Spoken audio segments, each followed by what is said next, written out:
Caulfield. Shoot, no. Okay, Gallagher, Caulfield, Suzuki, you got Hudson. Caulfield! What was that? He blocked it in front! Oh my gosh, man! Oh my gosh, Slafkovsky blocked it! 34 seconds, okay, go! Go! Dvorak, Suzuki! Gallagher, oh no, it's cut off! Okay, first, no! Nice keep, 20 seconds, Slafkovsky, Hudson, it's right there! Oh, boy! That might be it.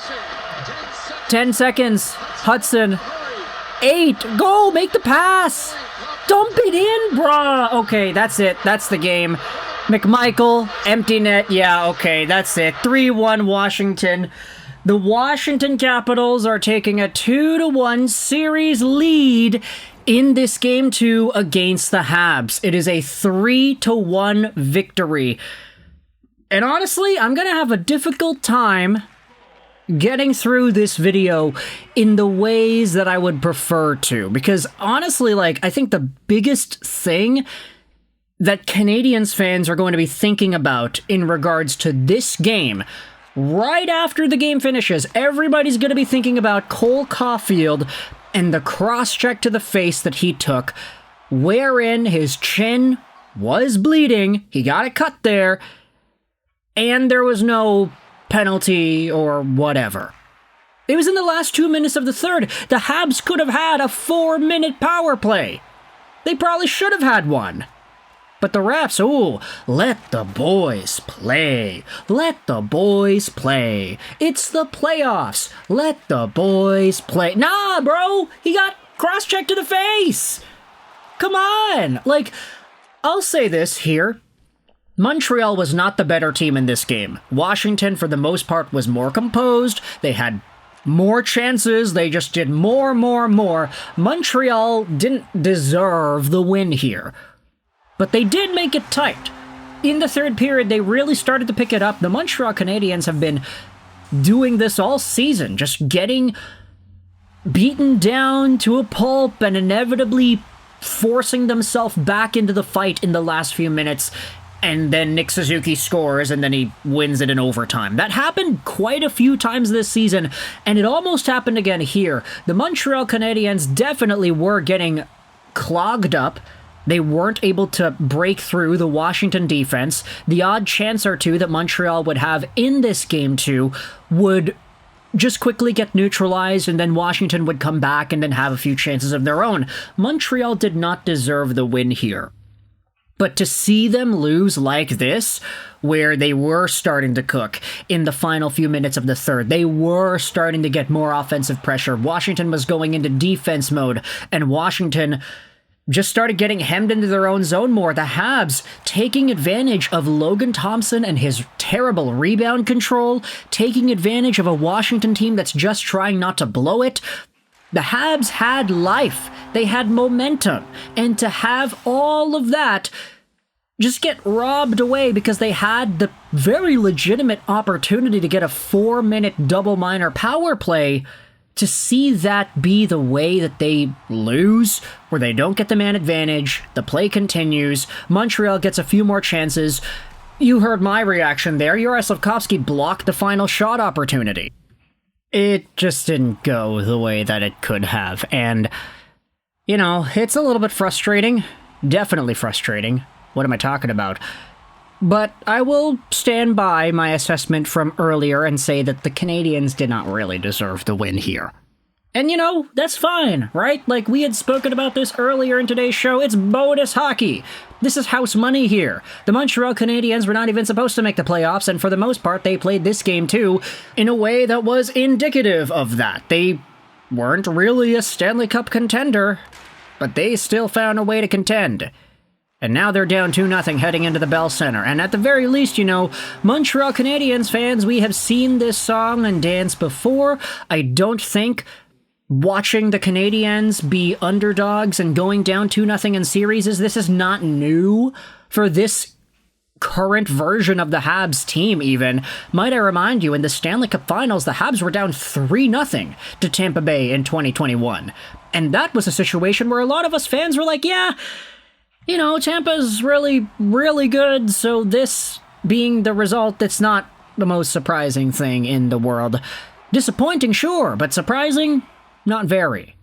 And I guess if you had told me that, yeah, the Capitals would take a 2-0 series lead against the Habs in Washington, I wouldn't have been like, yeah, that's crazy. I would have been like, oh, okay, fine. Like, I'm not surprised. This result on paper is not surprising. It's just the way in which these losses have come about. I think Canadiens fans are starting to believe, like, they're getting closer to being a threat to Washington than we might have even expected. And that's ultimately what makes it feel so bad. They were so close. If you get blown out 5-0, 6-0, 7-2, 5-0 again, if you get swept and the goal differential is like 30-5, then okay, you're going to look at that and be like, yeah, at least we made it. At least my team made it into the first round. Was it embarrassing? Sure, but the fact is they were there. But now it's like, nah, they're down 2-0 in 2 extremely tight games. The first one was in overtime, and the second one they had a chance to get a 4-minute power play, and they didn't. With 2 minutes left in the third when they were trying to tie it. Oh, referees be damned, man. The Montreal Canadiens end up losing this one. Let's actually talk about the goals that did go in, because I haven't talked about that at all. I've just kind of been ranting about the referees. But opening goal of the game, scored by Montreal. It's Christian Dvorak on a team effort by Gallagher, Anderson, and the goal scorer himself, as Gallagher tosses the puck towards the front of the goal. It then is settled down there in front of Thompson, and Josh Anderson as well as Christian Dvorak go swiping at it. Anderson kind of pushes Dvorak's stick into the puck, and it goes underneath that Logan Thompson. The Habs had the lead for like 2 minutes, because just a little bit later, it was Connor McMichael who ended up scoring on just a terrible defensive breakdown by Montreal. This is what I was talking about here. The Habs didn't have really a great segment in the second period outside of the goal they scored, because a failed offensive opportunity leads to some tired Canadiens on the back check. They end up getting cycled around in their own zone, and eventually it's Connor McMichael behind the net who squeaks out in front of Samuel Montembeault by himself. David Savard doesn't chase him behind the net. I think he expects Struble to go and attack McMichael, but he doesn't, because he wants to keep his check on the outside. But eventually McMichael is one-on-one with Samuel Montembeault by himself forever. He has a shot. The rebound goes back over to him, and then he takes another opportunity. It goes off of David Savard's leg and in. It is such a bad defensive breakdown for the Canadiens, considering the shift length, considering the amount of time they had spent in their own zone. I can understand why it happened like this, but it still doesn't make it better, because that's not the kind of defensive breakdown you want to see happen in a playoff game. And then, literally 1 minute after Connor McMichael tied the game, you had Dylan Strome squeaking in behind on an odd man rush for the Washington Capitals. A really nice 3-on-2 opportunity. Ryan Leonard goes across to Beauvillier, in front for Strome, the tip-on goal, rebound, and Strome again slides down the middle like poop through a diarrhea-infected goose, is able to come in right down the esophagus of the Canadiens. Take the shot, take the rebound, he beats Montembeault, it's 2-1, and then you saw my reaction to the empty net goal, 3-1, 2 seconds left, Washington has a 2-0 lead. Let me know your thoughts in the comment section below about the Capitals and this game. I'm going to title this video in a super clickbaity way, "The referees screwed over the Montreal Canadiens in Game 2 against Washington," but I'll let it be known here, as I have been letting it be known throughout the entire video. The Habs didn't really deserve this one. It's just the way in which the final buzzer was sounded.